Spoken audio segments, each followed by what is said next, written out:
اعوذ باللہ من الشیطان الرجیم بسم اللہ الرحمن الرحیم ووصینا الانسان، اور ہم نے وصیت کی انسان کو، یعنی تاکیدی حکم دیا انسان کو، بوالدیہ اپنے والدین کے ساتھ، حسناً احسان کرنے کا، اچھا سلوک کرنے کا۔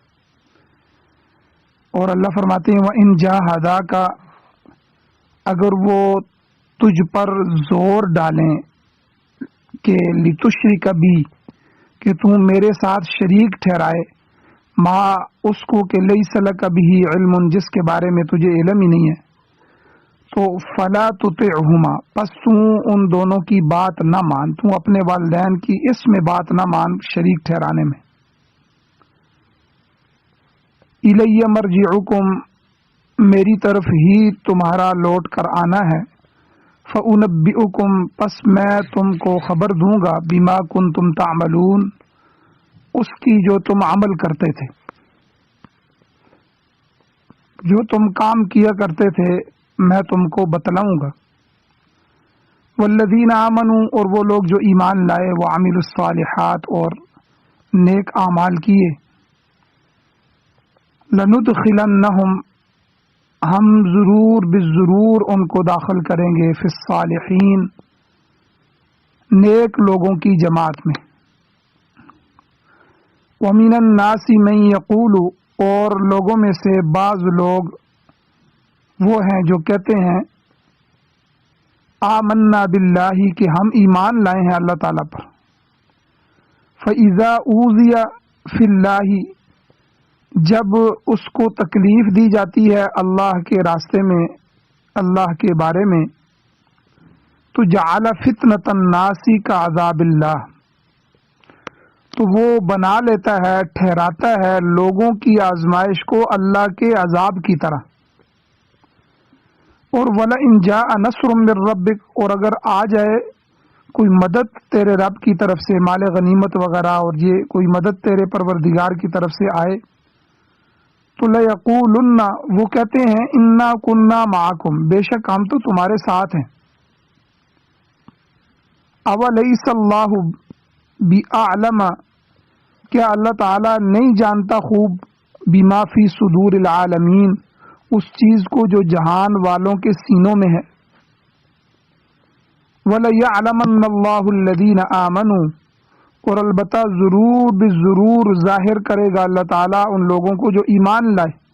وَلَيَعْلَمَنَّ الْمُنَافِقِينَ، اور اللہ تعالیٰ ضرور بالضرور ظاہر فرمائے گا ان لوگوں کو جو منافق ہیں۔ اللہ ایمان والوں کو بھی سامنے لائے گا اور منافقین کو بھی ظاہر کرے گا۔ وَقَالَ الَّذِينَ كَفَرُوا، اور کہا ان لوگوں نے جنہوں نے کفر کیا، لِلَّذِينَ آمَنُوا، ان لوگوں سے جو ایمان لائے، کافروں نے ایمان والوں سے کیا کہا، اتبعوا سبیلنا، کہ تم پیروی کرو ہمارے راستے کی، جس طرح ہم کر رہے ہیں ہمارے راستے میں، ہمارے پیچھے چلو۔ وَلْنَحْمِلْ خَطَايَاكُمْ، تم ہمارے پیچھے چلو تو کیا ہوگا کہ ہم تمہارے گناہوں کا بوجھ اٹھا لیں گے۔ اللہ فرماتے ہیں کہ وَمَا هُمْ بِحَامِلِينَ مِنْ خَطَايَاهُمْ مِنْ شَيْءٍ، حالانکہ وہ نہیں اٹھانے والے تمہارے گناہوں میں سے، ان کے گناہوں میں سے، ان کے بوجھ میں سے، من شیء، کچھ بھی۔ انہم لکاذبون، بے شک وہ جھوٹے ہیں، جھوٹ بولنے والے۔ وَلَيَحْمِلُنَّ أَثْقَالَهُمْ، البتہ وہ ضرور بالضرور اٹھائیں گے اپنے بوجھ، وَأَثْقَالًا مَعَ أَثْقَالِهِمْ، اور اپنے بوجھوں کے ساتھ دوسرے لوگوں کا بوجھ بھی۔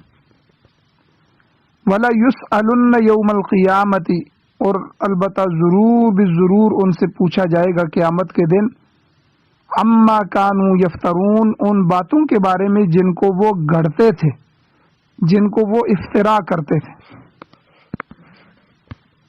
سورۃ العنکبوت قرآن مجید کی 29ویں سورت ہے، اس کی آیت نمبر 8 سے لے کر 13 تک یہ چند آیات آپ کے سامنے تلاوت ہوئی ہیں، آپ نے ان کا ترجمہ سماعت فرمایا۔ سب سے پہلے ربط آیات ہے کہ ان آیات کا پچھلی آیات کے ساتھ کیا تعلق ہے، کیا ربط ہے؟ اس سورت کا ایک خصوصی موضوع ابتلاء بالایمان ہے، یعنی جہاں ایمان ہوگا وہاں آزمائش بھی آئے گی۔ چنانچہ کل کے پچھلے درس میں ابتدائی آیات میں اللہ تعالیٰ نے اسی بات کی وضاحت کی ہے کہ لوگوں کو صرف ایمان کا اقرار کرنے کی بنا پر چھوڑ نہیں دیا جائے گا، بلکہ ان کا امتحان بھی ہوگا، ان کی آزمائش بھی ہوگی، اور اس امتحان میں کامیابی ہی ان کی اصل کامیابی کی بنیاد ہوگی۔ جو اصل کامیابی آخرت میں آنے والی ہے، اس کامیابی کی بنیاد یہاں کے امتحان کی کامیابی۔ پھر اللہ تعالی نے ایمان باللہ اور ایمان بالآخرت کا ذکر فرمایا، اور اس کی جو بہتر اجر ہے اس اجر کی اللہ نے نوید سنائی، خوشخبری سنائی، اور اسی ضمن میں اللہ تعالی نے صبر اور استقامت اور برداشت کی بھی تلقین فرمائی کہ ان چیزوں کے بغیر کامیابی ممکن نہیں ہے۔ اب والدین سے حسن سلوک کے متعلق آج کی آیات میں اللہ تعالیٰ نے تاکید فرمائی ہے۔ اب اسی سلسلے میں اللہ تعالیٰ نے والدین کے ساتھ نیک سلوک، اچھا سلوک کرنے کا حکم فرمایا۔ ارشاد ہوتا ہے، اللہ کہتے ہیں وَوَصَّيْنَا الْإِنسَانَ بِوَالِدَيْهِ حُسْنًا، کہ ہم نے انسان کو والدین کے ساتھ اچھا سلوک کرنے کا تاکیدی حکم دیا ہے۔ تمام آسمانی کتابیں اٹھائیں، تمام کتب سماویہ میں اور خاص طور پر قرآن پاک میں بہت سے مقامات پر یہ حکم دیا گیا ہے۔ معاشرے میں سب سے زیادہ جو حق ہوتا ہے وہ حق والدین کا ہوتا ہے۔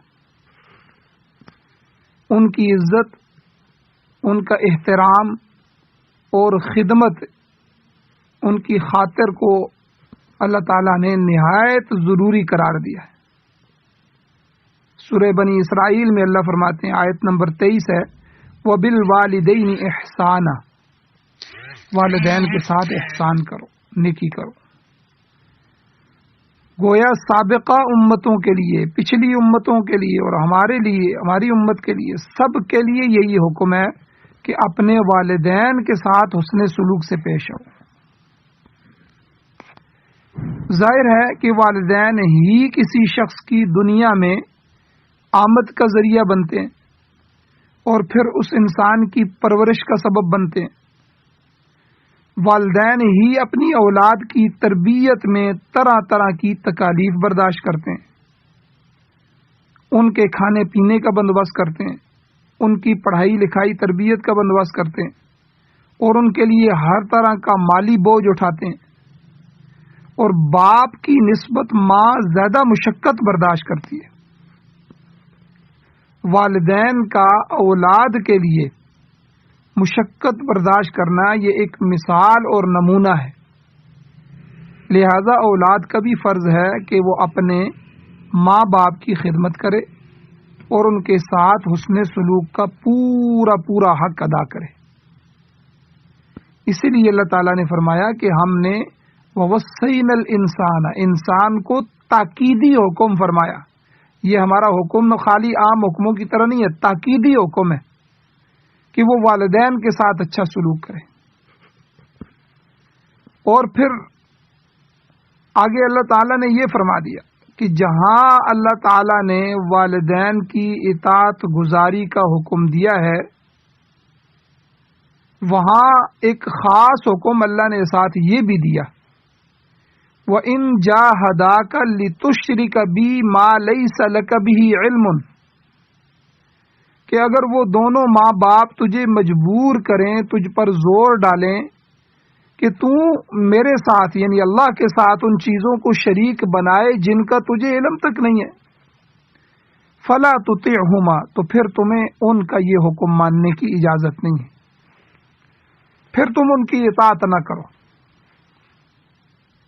پہلے اللہ تعالیٰ نے والدین کے ساتھ مطلق حسن سلوک کا حکم دیا، جس میں ان کی اطاعت گزاری پہلے نمبر پر آتی ہے، مگر شرک ایک ایسی کبھی اور بری بیماری ہے کہ اللہ تعالیٰ نے واضح طور پر فرما دیا کہ اگر والدین بھی اس پر آمادہ کریں، والدین بھی تمہیں میرے ساتھ شریک ٹھہرانے کے لیے کہیں لے کے جائیں کہ اس کی بھی پوجا کرو، اس کی عبادت کرو، تو ان کی بات نہ مانو۔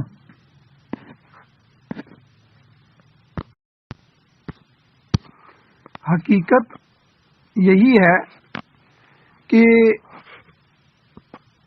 کائنات میں خدا کی شریک کوئی بھی چیز نہیں ہے، کہ جب یہ بات ہے تو پھر مشرکوں کو کیسے علم ہوا کہ فلاں چیز خدا کے اختیار یا اس کی صفت میں شریک ہے؟ سورہ یونس میں اللہ تعالیٰ فرماتے ہیں، قل، آیت نمبر 18 ہے، قل اتنبئون اللہ بما لا يعلم فی السماوات ولا فی الارض۔ اے پیغمبر آپ کہہ دیں، کیا تم خدا تعالیٰ کو وہ چیز بتلانا چاہتے ہو جو وہ زمین و آسمان میں نہیں جانتا؟ ظاہر ہے کہ خدا کے علم میں تو اس کا کوئی شریک نہیں ہے، مگر تمہیں اس کا علم ہے جس سے تم خدا تعالیٰ پر ظاہر کرنا چاہتے ہو۔ یعنی یہ کتنی بےہودہ اور غلط بات ہے کہ اللہ کی ذات کے ساتھ کسی اور کو شریک ٹھہرایا جائے، اس کو حاجت روا مشکل کشا مانا جائے جس طرح اللہ کو مانتے ہیں۔ تو بہرحال فرمایا کہ والدین اگر شرک کی ترغیب دیں تو ان کی اطاعت نہیں کرنی۔ لا طاعت لمخلوق فی معصیت الخالق، حضور علیہ السلام نے اس کی تشریح فرما دی کہ خالق کی معصیت میں مخلوق کی اطاعت جائز نہیں ہے۔ بادشاہ حکم کرے، والدین حکم کرے، استاد حکم کرے، کوئی بھی بڑا حکم کرے تو غلط بات کا، خلاف سنت بات کا، خلاف شریعت بات کا، کفر کا، شرک کا، کسی چیز کا بھی حکم کریں تو ان کا حکم نہیں ماننا۔ اللہ کی اطاعت میں لا طاعت لمخلوق، تو فی معصیت الخالق، اللہ تعالیٰ کی نافرمانی کرنے کے لیے کسی مخلوق کا حکم نہیں ماننا۔ تو بہرحال اللہ تعالیٰ نے فرمایا کہ والدین اگر شرک کی ترغیب دیں تو ان کی اطاعت نہ کریں۔ البتہ سورہ لقمان کی آیت نمبر 15 میں فرمایا آگے، وَصَاحِبْهُمَا فِي الدُّنْيَا مَعْرُوفًا، دنیا میں ان کے ساتھ معروف اور اچھے طریقے سے پیش آؤ، خواہ وہ کافر، مشرک یا بے دین ہی کیوں نہ ہو، والدین کافر ہی کیوں نہ ہو، لیکن دنیا میں ان کے ساتھ اچھے طریقے سے پیش آنا ہے۔ مفسرین کرام اور فقہاء کرام فرماتے ہیں کہ صرف شرک کی ہی ممانعت نہیں ہے، یہاں صرف شرک مراد نہیں ہے کہ شرک سے ہی رکنا ہے والدین کے حکم پہ، بلکہ شریعت کے خلاف اور سنت کے خلاف اگر والدین بھی آمادہ کریں تو ان کا حکم ماننے کی اجازت نہیں ہے۔ والدین کسی فرض کو چھڑانا چاہیں، فرض نماز ہے یا کوئی بھی فرض ہے جو اللہ کی طرف سے، یا کسی واجب کو چھوڑنے کا کہیں یا سنت کو ترک کرنے کی ترغیب دیں اور حکم دیں تو وہ واجب الاطاعت نہیں ہے۔ البتہ والدین کے حکم پر مستحبات کو ترک کرنے کی اجازت ہے۔ مثلا اگر والدین نفل پڑھنے کی بجائے کوئی دوسرا کام کرنے کو کہیں، نفل اب نفل ہوتے ہیں، مستحب ہیں، والدین کہیں نہیں جاؤ پہلے آپ میرا یہ کام کرو، تو پھر نفل چھوڑ کر دوسرا کام کریں، جو وہ حکم دے رہے ہیں وہ کریں۔ ہاں، مسجد میں نماز باجماعت ادا کرنا یہ سنت مؤکدہ ہے جو واجب کے قریب ہے، قریب الی الواجب، لہذا اسے ترک کرنے کی اجازت نہیں ہے۔ والدین کہیں کہ تم مسجد نہ جایا کرو، مسجد میں جا کے نماز نہ پڑھو، یہاں گھر میں ہی پڑھ لیا کرو، تو جماعت کی نماز، باجماعت نماز سنت مؤکدہ قریب الی الواجب ہے، تو باجماعت نماز کو چھڑوانا اگر والدین چھڑوائیں تو ان کی بات کی اطاعت نہ کرو۔ اسی طرح بدعات کا کام، یہ رسومات اور رواجات کا کام، یہ مکروہ اور ناجائز ہے. اس معاملے میں بھی والدین کا حکم نہ مانو. اور اسی طرح کئی والدین اگر بچی کو کہیں کہ تم پردہ نہ کرو تو پردے کا حکم واجب ہے، ضروری ہے.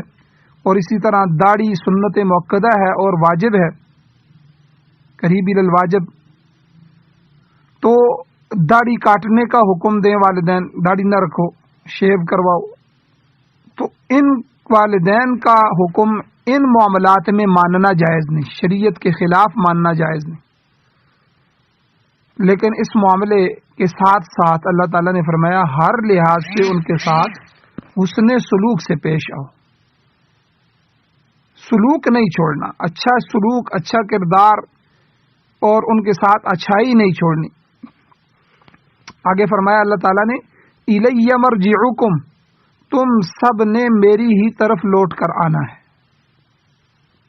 فَأُنَبِّئُکُمْ بِمَا كُنْتُمْ تَعْمَلُونَ، پھر میں تمہیں بتاؤں گا جو کچھ تم دنیا میں کیا کرتے تھے. اور پھر اس عمل اور عقیدے کے مطابق اللہ تعالیٰ فیصلہ فرمائیں گے.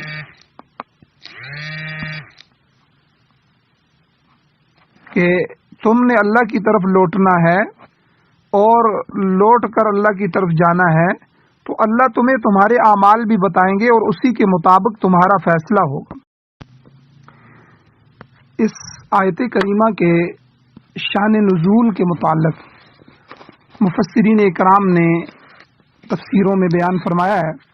تفسیر ابو سعود میں جلد 4 صفحہ 165 پر، اور تفسیر مدارک میں جلد 3 صفحہ 251 پر، اور روح المعانی میں جلد 20 صفحہ 139 پر یہ واقعہ لکھا ہوا ہے. تو مفسرین اکرام نے احادیث مبارکہ کی جو صحیح ترین کتابیں ہیں، مسلم شریف اور نسائی شریف میں ایک حدیث آئی ہے، اس حدیث کے متعلق اس واقعے کو اس آیت کے شان نزول کے متعلق بیان فرمایا ہے کہ حضرت سعد رضی اللہ تعالیٰ عنہ یہ نوجوانی کے عالم میں ابتداءً ہی اسلام لے آئے، اور اس وقت ابو سفیان رضی اللہ تعالیٰ عنہ کا جو خاندان تھا وہ اسلام کا سخت دشمن تھا. تو آپ کی والدہ جو ہیں وہ ابو سفیان کی بیٹی تھی. جب آپ اسلام لائے تو والدہ سخت ناراض ہوئی. اس نے ہر قسم کی کوشش کی، ہر چند کوشش کی کہ اس کا بیٹا ایمان کو ترک کر دے، ایمان کو چھوڑ دے، مگر حضرت سعد رضی اللہ تعالیٰ عنہ بھی توحید کا مزہ چکھ چکے تھے اور واپس آنے والے نہیں تھے. بالآخر ان کی والدہ نے اعلان کر دیا کہ جب تک سعد رضی اللہ تعالیٰ عنہ اسلام کو نہیں چھوڑتے تو میں نہ کچھ کھاؤں گی، نہ پیوں گی، نہ میں سائے میں بیٹھوں گی، دھوپ میں بیٹھی ہوں گی. تو گویا کہ خاندان کے لوگوں نے اس کی بھوک ہڑتال توڑنے کی بڑی کوشش کی، حتیٰ کہ اس کے منہ میں زبردستی کھانا ڈالنے کی کوشش بھی کی، مگر وہ نہیں مانتی تھی. سعد رضی اللہ تعالیٰ عنہ کو کہتی تھی کہ تمہارا اسلام والدین سے حسن سلوک کا درس دیتا ہے، مگر تم میری بات نہیں مانتے. اسلام تو کہتا ہے بالوالدین احسانا، ان سے احسان کرو، حسن سلوک کرو، اور میں نے بائیکاٹ کر دیا ہے، بھوک ہڑتال کر دی ہے، تو تم میری بات نہیں مانتے ہو. آخر تم نے کون سا اسلام قبول کیا؟ تو گویا کہ ان کو برانگیختہ کیا، ان کو ابھارا. تو اس پر اللہ تعالیٰ نے یہ آیات نازل فرمائی، یہ احکام نازل فرمائے کہ اگر والدین شرک پر آمادہ کریں، اگر وہ شرک کی طرف بلائیں تو ان کی بات ماننے کا حکم نہیں ہے. البتہ ویسے ان کے ساتھ حسن سلوک جاری رکھو، ان کی خدمت کرو، ان کی چاپی کرو، ان کو دباؤ اور ان کے خرچے پورے کرو، ان کی ضروریات پوری کرو، ان کی خدمات جاری رکھو، ان سے حسن سلوک رکھو. تو لیکن اگر وہ خلاف شرع کام کا حکم دیں، شریعت کے خلاف کام کا حکم دیں، خاص طور پہ شرک کا حکم دیں، تو شرک کی طرف نہیں آنا، ان کے اس حکم کو نہیں ماننا.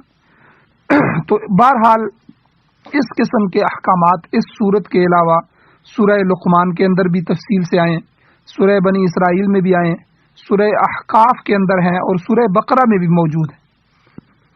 تو بہرحال آگے اللہ تعالیٰ ارشاد فرماتے ہیں والذین آمنوا، اور جو لوگ صدق دل سے ایمان لائے، جن باتوں کو ماننا ضروری ہے ان کی تصدیق کی، اور اس کے ساتھ ساتھ وعملوا الصالحات، نیک اعمال بھی انجام دیے، نیک کام بھی کیے۔ ظاہر ہے کہ اچھے اعمال کا مدار ایمان پر ہے، اگر ایمان ہوگا تو اعمال کام آئیں گے، ورنہ وہ رائے گاہ چلے جائیں گے، اعمال ضائع ہو جائیں گے۔ ایمان کے بغیر اچھے سے اچھا عمل بھی بیکار محض ہے۔ کتنے کافر ہیں، ان کی این جی اوز ہیں اور وہ پوری دنیا میں کتنے پل بناتی ہیں، کوئی سکول بنا رہے ہیں، کوئی جہاں پانی نہیں ہے وہاں پانی کے ہینڈ پمپ لگا رہے ہیں، کوئی کیا کر رہے ہیں، کوئی کیا کر رہے ہیں۔ تو کتنے کافر ہیں، کتنی نیکی کے کام بھی کر رہے ہیں، لیکن وہ ایمان نہیں لائے، اللہ کے نبی صلی اللہ علیہ وسلم کو آخری نبی تسلیم نہیں کیا، قرآن مجید کو اللہ کی طرف سے وحی اور اللہ کی کتاب تسلیم نہیں کیا، ایمان نہیں لائے، تو ایمان نہ لانے کی وجہ سے ان کا اچھا سے اچھا عمل بھی دنیا میں بیکار ہو گیا۔ تو جنہوں نے ایمان لانے کے بعد نیک اعمال انجام دیے، والذین آمنوا وعملوا الصالحات، اللہ کیا کہتے ہیں؟ اللہ نے فرمایا لندخلنہم فی الصالحین، ہم ضرور بالضرور ان کو صالحین کے گروہ میں شامل کر دیں گے۔ اللہ نے وعدہ فرمایا کہ ایسے لوگوں کو اچھے اور نیک لوگوں کی رفاقت نصیب ہوگی، اور یہ کوئی معمولی بات نہیں ہے، اس کے لیے تو انبیاء بھی دعائیں کرتے رہے ہیں، انبیاء بھی دعا مانگتے رہے۔ حضرت یوسف علیہ السلام نے بارگاہ رب العزت میں عرض کیا کہ اے زمین و آسمان کے پیدا کرنے والے، دنیا و آخرت میں تو ہی میرا کارساز ہے، توفنی مسلما والحقنی بالصالحین۔ یہ یوسف علیہ السلام کی دعا ہے، سورہ یوسف میں آیت نمبر 101 میں درج ہے کہ توفنی مسلما والحقنی بالصالحین، مجھے فرمانبرداری اور اطاعت گزاری کی حالت میں وفات دینا، اور الحقنی بالصالحین، نیک لوگوں کی رفاقت نصیب فرمانا۔ تو نیک لوگوں کی رفاقت بڑی اعلیٰ چیز ہے، اور اچھی سوسائٹی کا مل جانا یہ بڑی سعادت کی بات ہے۔ سورہ فجر میں اللہ تعالیٰ کا فرمان موجود ہے، آیت نمبر 29 اور 30 میں اللہ فرماتے ہیں فادخلی فی عبادی وادخلی جنتی، کہ پہلے میرے نیک بندوں کے گروہ میں ان کو شامل کرو۔ اللہ اس روح کو کہتے ہیں فادخلی فی عبادی، کہ تو میرے بندوں میں نیک لوگوں میں شامل ہو جاؤ، پھر وادخلی جنتی، اس کے بعد جنت کا داخلہ ملے گا۔ اور یہ جو نیک لوگ ہیں ان کو ڈھونڈنا، ان کو تلاش کرنا اور ان کے اندر داخلہ کرنا یہ بہت ضروری ہے۔ اور یہ نیک بندوں کے گروہ میں شامل ہو جانا یہ کس طرح ملے گا؟ یہ چیز ایمان اور نیکی کی بدولت حاصل ہوگی۔ جب ایمان ہوگا اور نیک اعمال ہوں گے تو اللہ تعالیٰ انہی لوگوں کے ساتھ شامل فرما دے گا۔ اب سورہ فاتحہ میں اللہ تعالیٰ حکم فرماتے ہیں اہدنا الصراط المستقیم، مجھ سے دعا کرو کہ اے اللہ ہمیں سیدھا راستہ دکھا۔ اے اللہ کون سا سیدھا راستہ؟ صراط الذین انعمت علیہم، اے اللہ جن لوگوں کا راستہ جن پر تو نے انعام کیا۔ اب وہ انعام والے کیا ہیں؟ آگے اللہ فرماتے ہیں اولئک الذین انعم اللہ علیہم من النبیین والصدیقین والشہداء والصالحین، نبی، صدیق، شہید اور صالحین یہ نیکوکاروں کا گروہ ہے۔ تو اللہ تعالی ہمیں انہی کے راستے پہ چلائے، ایمان اور اعمال صالحہ کے راستے پہ، اور اللہ ہمیں انہی کے ساتھ شامل فرمائے۔ اور اس کے بعد امام شاہ ولی اللہ محدث دہلوی رحمۃ اللہ علیہ فرماتے ہیں کہ الاخلاق بالاحوال ولا بالتعلم، یعنی اخلاق کی درستگی ماحول کی وجہ سے ہوتی ہے، نہ کہ تعلیم کی وجہ سے۔ یہ حضرت شاہ ولی اللہ محدث دہلوی رحمۃ اللہ علیہ فرماتے ہیں کہ انسان کو جس قسم کا ماحول میسر آئے گا اس کا اخلاق بھی ویسا ہی تربیت پائے گا۔ چھوٹے چھوٹے بچے گلیوں میں کھیلتے پھرتے ہیں اور وہیں ان کا اخلاق بنتا ہے۔ اگر گھر کا ماحول کتنا بھی اچھا ہو، لیکن جب گلی میں گالی گلوچ ہوتا ہے تو بچے وہاں سے یہی کچھ سیکھتے ہیں۔ اگر محلے میں پتنگ بازی ہو رہی ہے تو چھوٹے چھوٹے بے شعور بچے، جن کو ابھی شعور بھی نہیں ہے، وہ اسی کی طرف راغب ہو جاتے ہیں۔ اور جہاں ایمان کا ماحول ہوتا ہے تو وہ بچے وہاں سے ایمان سیکھتے ہیں، نماز کا ماحول ہوتا ہے تو نماز سیکھتے ہیں۔ چنانچہ اہل ایمان کو ماحول کی پاکیزگی کی خاص فکر کرنی چاہیے۔ اگر ماحول پاک نہیں ہوگا تو اخلاق درست نہیں ہوں گے۔ یہ دونوں چیزیں لازم و ملزوم ہیں۔ ماحول پاک ہوگا تو اخلاق درست ہوں گے، ماحول ناپاک ہوگا تو اخلاق بھی ناپاک ہو جائیں گے، غلط ہو جائیں گے۔ اور پھر یہ بھی ہے کہ ماحول کی درستگی کی اولین ذمہ داری حکومت وقت پر عائد ہوتی ہے۔ حکومت کو چاہیے کہ وہ اس کام کے لیے اپنے وسائل استعمال کرے، کیونکہ کسی معاشرے کی درستگی کے لیے ماحول کی درستگی یہ خشت اول کی حیثیت رکھتی ہے، پہلی اینٹ کی حیثیت رکھتی ہے۔ تو آگے اللہ تعالیٰ نے منافق قسم کے کمزور ایمان والے لوگوں کا رد فرمایا ہے۔ اللہ تعالیٰ فرماتے ہیں وَمِنَ النَّاسِ مَن يَقُولُ آمَنَّا بِاللَّهِ، لوگوں میں سے بعض ایسے ہیں جو کہتے ہیں کہ ہم اللہ پر ایمان لائے ہیں، ایمان کا دعویٰ کرتے ہیں کہ ہم ایمان والے ہیں، مگر ان کی حالت کیا ہے؟ اس حالت کو اللہ نے بیان فرمایا فَإِذَا أُوذِيَ فِي اللَّهِ، کہ جب ان کو اللہ کی راہ میں کوئی تکلیف دی جاتی ہے، کوئی آزمائش آ جاتی ہے، نبی پر آزمائش آئی تو ان پر بھی آ گئی، تو جعل فتنۃ الناس کعذاب اللہ، تو لوگوں کی اس آزمائش کو وہ اللہ کے عذاب کے برابر سمجھنے لگتے ہیں، جیسے ان پر اللہ کا عذاب آ گیا، اللہ ناراض ہو گیا، اللہ کا عذاب آ گیا۔ مطلب یہ ہے کہ کمزور ایمان والے لوگ ذرا سی تکلیف بھی برداشت نہیں کر پاتے، حالانکہ تکلیف، امتحان، آزمائش یہ ایمان کا جز ہے۔ جہاں ایمان ہوگا وہاں آزمائش بھی ہوگی اور تکلیف بھی پہنچے گی، اور پھر کامل الایمان وہی شخص ہوگا جو تکلیف کو برداشت کرے گا۔ اکثر دیکھا گیا ہے کہ ذرا سی تکلیف پہنچی تو نماز ہی چھوڑ دی، ذرا سی تکلیف پہنچی تو روزہ ہی چھوڑ دیا۔ یہ تو منافقت کی علامت ہے، یاد رکھیں، یہ نفاق کی علامت ہے۔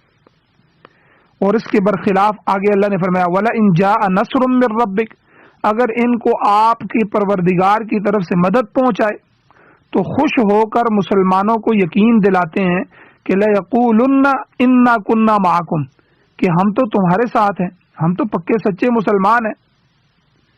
مطلب یہ کہ یہ ایسے لوگ میٹھا میٹھا، ہپ ہپ اور کڑوا کڑوا، تھو تھو کا مکمل مصداق ہیں۔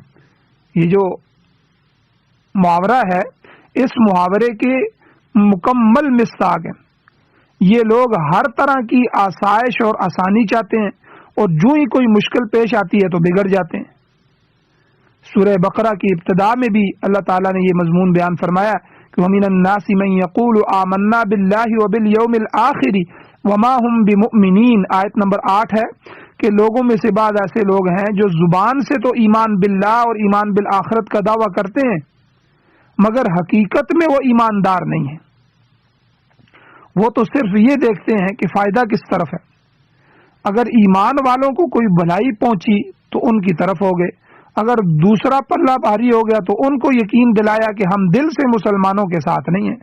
انما نحن مستہزئون، سورہ بقرہ آیت نمبر 14 کہ ہم ان کے ساتھ، مسلمانوں کے ساتھ اس لیے ملے ہیں کہ ہم ان کے ساتھ ٹھٹھا کرنے والے ہیں، مذاق کرنے والے ہیں، اور ٹھٹھا کرنے کے لیے ان کو حمایت کا یقین دلاتے ہیں۔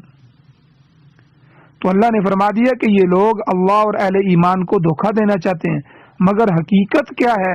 حقیقت یہ ہے کہ وما یخدعون الا انفسهم، سورہ بقرہ کی آیت نمبر 9 میں اللہ فرماتے ہیں یہ تو خود اپنے آپ کو دھوکہ دے رہے ہیں۔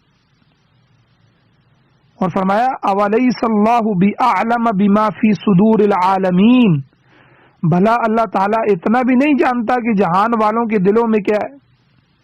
اللہ تعالیٰ تو خوب جانتا ہے کہ مومن کون ہے اور منافق کون ہے۔ اللہ تعالیٰ ان کی نیت اور ارادے تک سے واقف ہے، اور اسی کے مطابق اللہ تعالیٰ ان کے ساتھ سلوک کرے گا۔ آگے اللہ تعالیٰ نے فرمایا وَلَيَعْلَمَنَّ اللَّهُ الَّذِينَ آمَنُوا، اللہ تعالیٰ ضرور ظاہر کرے گا ایمان والوں کو۔ وَلَيَعْلَمَنَّ الْمُنَافِقِينَ، اللہ ضرور ظاہر کر دے گا منافقوں کو بھی۔ یعنی اللہ تعالیٰ اسی لیے آزمائش میں مبتلا کرتا ہے تاکہ آزمائش کے وقت کھرا اور کھوٹا جدا ہو جائے، ایمان اور نفاق ظاہر ہو جائے، مومن اور منافق کا پتہ چل جائے۔ امتحان کا مقصد ہی یہ ہوتا ہے کہ کوئی کامیاب ہو جاتا ہے اور کوئی فیل ہو جاتا ہے۔ تو اللہ تعالیٰ کی آزمائش میں بھی اہل ایمان سرخرو ہو کر نکلتے ہیں، ایمان والے کامیاب ہو کر نکلتے ہیں، جبکہ کافر، مشرک اور منافق ناکام ہو جاتے ہیں۔ آپ دیکھیں کہ یہ جو ایمان مفصل ہمیں پائے، القدر خیرہ و شرہ من اللہ تعالی، اچھی اور بری تقدیر اللہ کی طرف سے، ایمان والے کا اس پر یقین ہے۔ یہ ایمان کی وہ ضروری چیزیں ہیں جن پر ایمان لانا ضروری ہے۔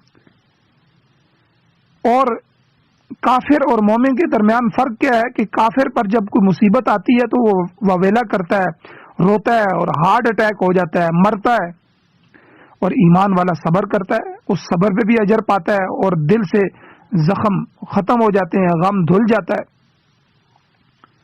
ابھی آپ دیکھیں فلسطین کے اندر کتنی شہادتیں ہوئیں، مائیں اپنے بچوں کو اٹھا اٹھا کے آسمان کی طرف کہہ رہی ہیں اے اللہ ہم اس پر بھی تجھ سے راضی ہیں، اے اللہ یہ جو تو نے آزمائش بھیجی، بموں کے اندر ہمارے مکان گر گئے، ہماری زمینیں تباہ ہو گئیں، ہمارے بچے دب گئے اور چیتھڑے اڑ گئے ان کے، لیکن اے اللہ ہم ان چیتھڑوں پر بھی تجھ سے راضی ہیں۔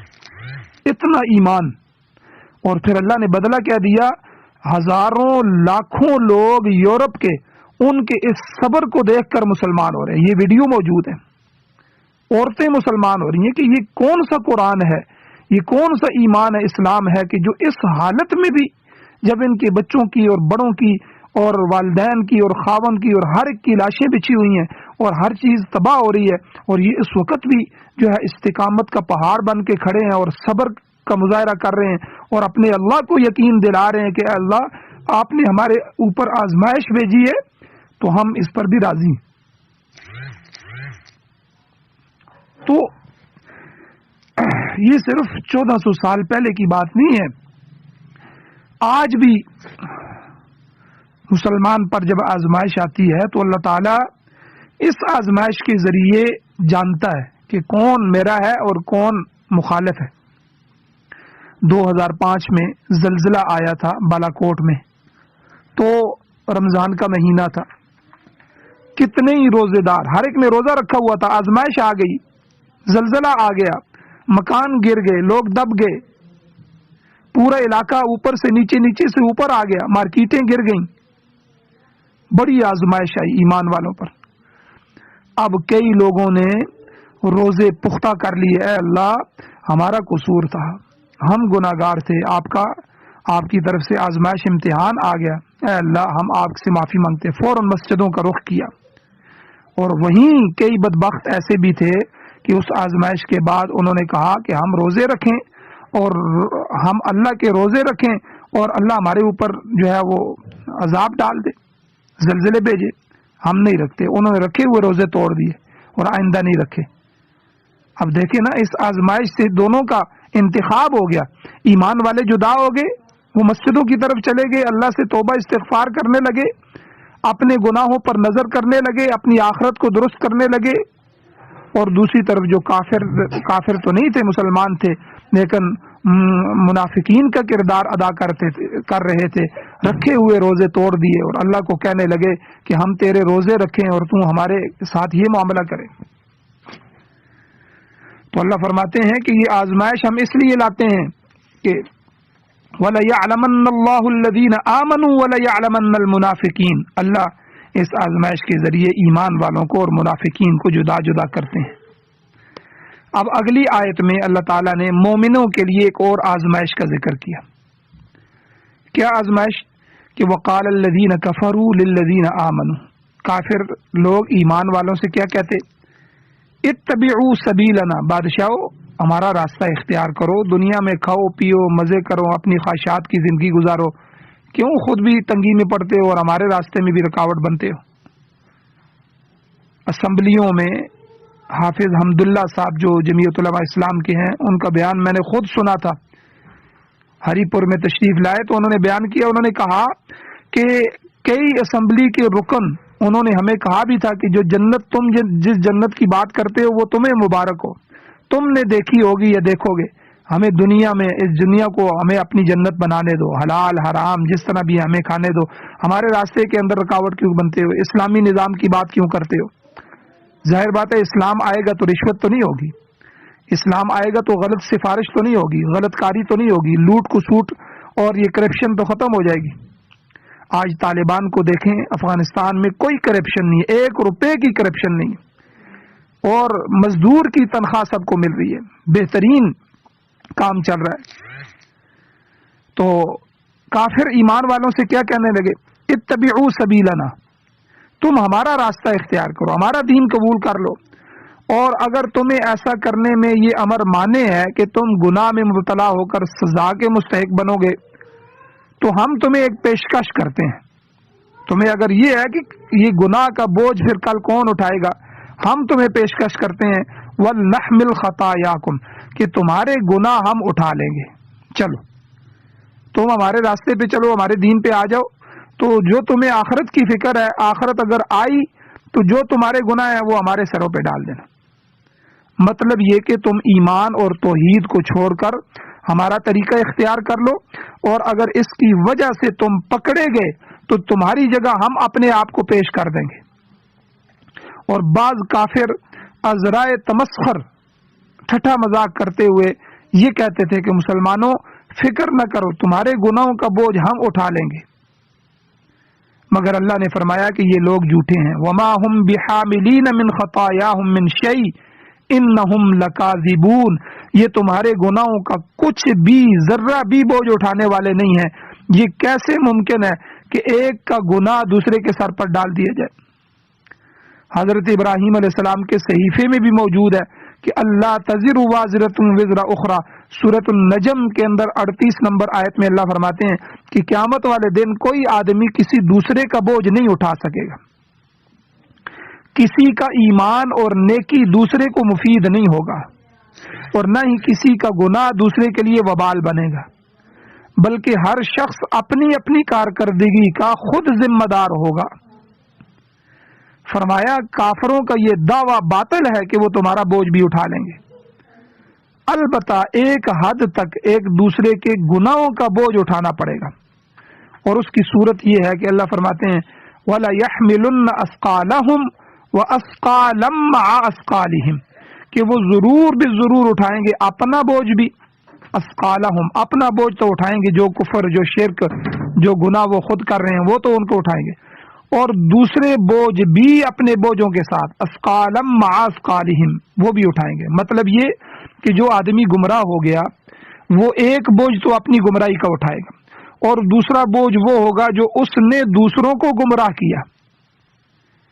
کسی محلے میں کیبل نہیں لگی ہوئی تھی تو جس آدمی نے سب سے پہلے کیبل والوں کو بلایا اور کیبل لگائی، پھر دوسرے نے بھی لگا لی، پھر تیسرے نے بھی لگا لی، اب یہ سب محلے کا گناہ اس پہلے کیبل لگانے والے کو ہوگا، کیونکہ یہ بنیاد بنا ہے، اس نے گمراہی کے دروازے کو کھولا ہے۔ یا کوئی کسی کو دعوت دیتا ہے کہ چلو یار سینما چلتے ہیں، فلمیں دیکھتے ہیں، یا کسی گمراہی کی طرف وہ لے کے چلا گیا، اس کی بنیاد بن گیا، یا کسی نے کسی کو نشے پہ لگا دیا، پہلا سگریٹ پلا دیا، پہلا نشہ کروایا، پھر وہ نشئی بن گیا، اب اس کا سارا گناہ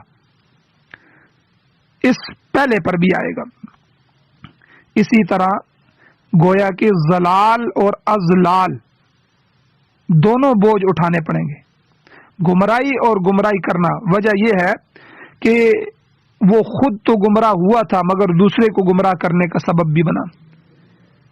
احادیث مبارکہ میں آتا ہے حضور علیہ الصلوۃ والسلام کا پاک ارشاد مبارک ہے، حضور نے ارشاد فرمایا کہ قیامت تک جتنے بھی قتل ناحق ہو رہے ہیں، ناحق قتل ہو رہے ہیں، ان میں ہر ایک کا ایک ایک گناہ تو قاتل کے سر پر پڑے گا، اور ایسا ہی ایک ایک گناہ آدم علیہ السلام کے بیٹے قابیل پر بھی پڑے گا، جس نے دنیا میں سب سے پہلے اپنے بھائی حابیل کو قتل کیا اور قتل کر کے اس فعل شنیع کی بنیاد رکھی۔ قیامت والے دن یہ منظر بھی دیکھنے میں آئے گا کہ ایک شخص نیکیوں کے پہاڑ لے کر بارگاہ رب العزت میں پیش ہوگا، مگر اس نے دنیا میں لوگوں کے ساتھ ظلم، زیادتی اور یہ ساری چیزیں روا رکھی ہوں گی، لوگوں کے حقوق غصب کیے ہوں گے، لوگوں کا مال چھینا ہوگا، قتل کیا ہوگا یا کسی کو تنگ کیا ہوگا۔ ایسے تمام مظلوم اللہ کی بارگاہ میں آ کے عرض کریں گے کہ مولا کریم ہمیں اس شخص سے ہمارا حق دلایا جائے۔ اللہ تعالیٰ حکم دے گا کہ اس شخص کی نیکیاں ان حقداروں میں تقسیم کر دو، پھر تمام نیکیاں اس کے کھاتے سے نکل کر دوسروں کو مل جائیں گی، نیکیاں ختم، مگر ابھی کچھ حقوق باقی ہوں گے، لوگ باقی ہوں گے۔ پھر اللہ تعالیٰ فرمائے گا ان مظلوموں کے گناہ اس شخص پر ڈال دو جن کا یہ حق ادا نہیں کر سکا، تو اس طرح اسے نہ صرف اپنی نیکیوں سے محروم ہونا پڑے گا بلکہ دوسروں کے گناہوں کا بوجھ بھی اٹھانا پڑے گا۔ اسی طرح اگر کوئی شخص خود ہدایت یافتہ ہے اور وہ دوسروں کے لیے بھی ہدایت کا ذریعہ بنائے تو ہر ہدایت یافتہ کے نیک عمل کا ایک ایک بدلہ اس کو بھی ملتا رہے گا۔ کسی نے کسی کو قرآن پر لگا دیا، بھائی بچے کو قرآن پڑھاؤ، اس کو حافظ اور عالم بناؤ، اب اس کی ترغیب پر وہ حافظ عالم بن گیا تو جتنی وہ نیکیاں کرے گا، جس طرح اس کو اس کا اجر ملے گا، اس کے والدین کو ملے گا، تو وہ ترغیب دینے والے کو بھی ملے گا۔ اگر کسی نے کسی کو نمازی بنا دیا، چلو بھائی آؤ چلتے ہیں نماز پڑھتے ہیں، ایک نماز دوسری نماز کرتے کرتے وہ نمازی بن گیا، اب جتنی وہ نمازیں پڑھے گا اس کو تو اجر ہوگا، وہ نمازی ہے، لیکن اس کا اجر اس آدمی کو بھی ملے گا کہ جس کی ترغیب کی وجہ سے، جس کے کہنے سننے کی وجہ سے وہ نمازی بن گیا۔ تو اس سلسلے میں انبیاء علیہ السلام کا اجر و ثواب یہ بے حد و شمار ہوگا، کیونکہ اپنی اپنی امت کے لیے وہی ہدایت کا منبع بنے اور امت کے ہر نیک کام کا ایک ایک اجر قیامت تک برابر ان انبیاء کو ملتا رہے گا۔ آگے اللہ نے فرمایا وَلَا يُسْأَلُنَّ يَوْمَ الْقِيَامَةِ عَمَّا كَانُوا يَفْتَرُونَ، اور ضرور بالضرور ان سے قیامت والے دن سوال کیا جائے گا، پوچھا جائے گا ان کاموں کے متعلق جو وہ افتراء کرتے تھے۔ آج یہ کہتے ہیں کہ ہم تمہارے گناہ اٹھا لیں گے، یہ محض افتراء اور من گھڑت بات ہے جس کی کوئی حقیقت نہیں ہے۔ کفر کے کام من گھڑت ہیں، شرک کے کام من گھڑت ہیں، بدعات من گھڑت ہیں، یہ وہم اور خیالات باطلہ پر جمایا ہوا کاروبار ہے، خدا کی طرف غلط باتیں منسوب کی جاتی ہیں۔ تو ان تمام چیزوں کے متعلق اللہ تعالیٰ قیامت والے دن سوال کرے گا، پوچھے گا، اور ان سب چیزوں کا حساب کتاب دینا پڑے گا۔ اللہ تعالیٰ سے دعا ہے اللہ ہمیں عمل کی توفیق عطا فرمائے اور ہمیں پورے دین کو سننے، سمجھنے اور اس پر عمل کی توفیق عطا فرمائے۔ وآخر دعوانا الحمدللہ۔